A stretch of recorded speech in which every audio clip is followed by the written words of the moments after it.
What's going on, YouTubers? Today's video will be about some tips and tricks of King of the Hill and Gears of War 4.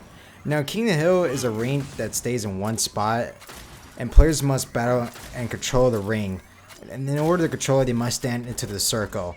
Now, it varies to spot and spot, so basically the hill doesn't stay in one spot all the time. You must get over 180 points standing on it in order to win, and there's only 2 rounds, guys. I really like this game mode, and it's kind of tough and it's very different. Some people are not into it, but I really like it. And some people are only in this game mode to get a lot of kills, which I noticed. But there's some tips and tricks I want to tell you guys how to get better in King of the Hill. For starters, the first thing I want to tell you guys is get a good team. Get a team that will form together and that knows how to communicate, and you guys gotta work together. Once you get a good team, partying up and everything, King of the Hill becomes much easier. This is a very competitive game mode, guys, I'm not gonna lie, so get a good teammates. Not only that, take control of the weapons in the map. I always tell you guys on any game mode that if you have the power of weapons, everything's gonna become more easier for you to destroy your enemies, and once you clear the field on the hill, you're able to control it much longer. If you have the boom shot, the M bar, the torque bow, or many other power weapons. Not only that, you know what I really notice? I notice some people are not really that good at King of the Hill, and they all grow as a group and go to one spot, which the spot I'm talking about is the hill. Now, that's not always a good thing. What if the enemy team is going to get the other power weapon, for example, boom shot, and the hill is at, I don't know, not near boom shot? Well, the enemy's going to take you out because everyone's going to be in one hill, and they're going to have the power weapon to take you out. So you guys got to split, right off the bat. When it first starts, you guys gotta communicate, pick up the power weapons before the enemy does. It's not always about gaining the hill first. You gotta really strategize how you gotta hold the hill. If there's nothing you can hold with the hill, then by all means, guys, you guys are gonna get wrecked by good players.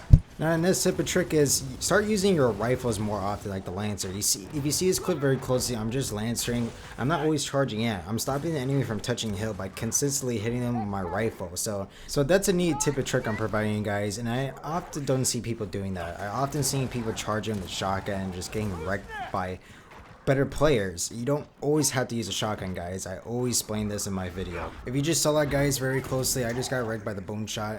That's because I wasn't watching it, so yeah, like I said earlier, guys, really pay attention to the power of weapons and hold it down in King of the Hill. It's very important. Also, the most challenging map ever to play King of the Hill is Gridlock, by far, and that's very true.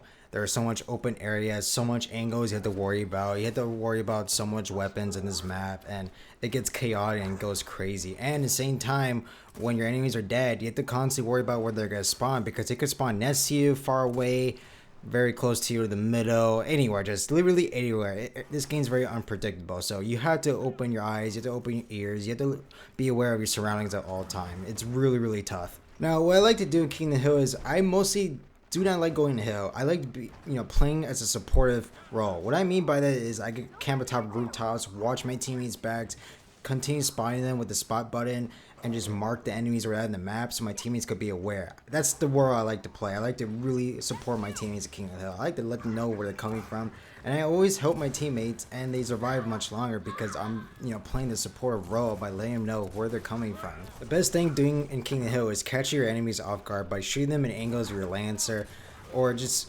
really surprise them in any way you could possibly do. And not only that, just like I said, guys, make sure you group up as a team, and once you have teammates and you communicate, everything just becomes much easier in King of the Hill. It's such a unique way, and Gridlock, it really is going to push your skills to the max when it comes to King of the Hill, because it just gets so chaotic and crazy. If you guys watch very closely, I just Lancer rifled that guy down because I caught him off guard and they think I was going to come towards that direction.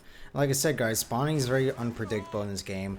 I hope you guys got good headsets, a good surround system to hear where your enemy's coming, because it gets easier when you have good headphones and you can pinpoint and hear where they're coming from. Also, guys, really pay attention to what I'm doing here. What I'm doing is I'm on the top of the Hammerburst Tower, not Hammerburst Tower, Boltok Tower. It used to be called the Hammerburst Tower because the original Gears of War, the Hammerburst was spawning, where the Boltok spawns in Gridlock, but not anymore, so I take that back, guys. Anyway, I'm in the Boltok Tower, rifling enemies across the map, holding angles, shooting everyone up, and causing so much damage. And at the same time, I'm communicating with my teammate, even though he can't hear because I edited it out of the video. But anyway, what I'm doing is I'm providing cover fire, spotting enemies, and I'm playing the supporter role in King of the Hill, and it's helping us win the game much easier, guys. So the Lancer and the Hammerburst works perfectly fine if you're top of the tower, but the Hammerburst works even better. So like I said, guys, it's not always about getting inside the hill. There's other ways around it to win the game, but you still need a teammate to be on the hill. But that's another tip and trick I want to talk about in a second. Now, once you're in the hill and you're fighting enemies, things get more complicated and more tougher because you're on the hill and so many people can attack you in different directions. If you feel like you're going to lose the fight, just run away, avoid them, and figure out another way to take them out. Of course, relying on your teammates to help you too, but if your teammates are not helping you, then that's when things get really tough.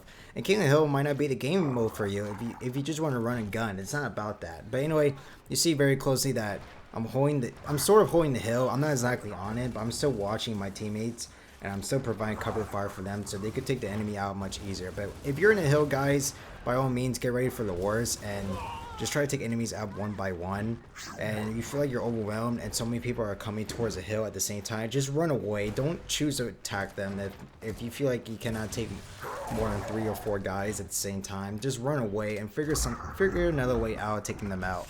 But that's it for today's video, guys. I hope you guys enjoyed the video. I hope I provide some tips and tricks for you guys to understand the way I really play King of the Hill. I mostly do support roles, like I said. And but yeah, guys, that's it for today's video. If you enjoyed, hit the like button, subscribe to my channel, and if you wish to see more content, just subscribe to this channel. And if you have any questions, guys, just feel free to ask me any questions. I'm always available to talk most of the time when I'm not working, so just don't be afraid to ask me questions. But that's it for today's video. Bye bye.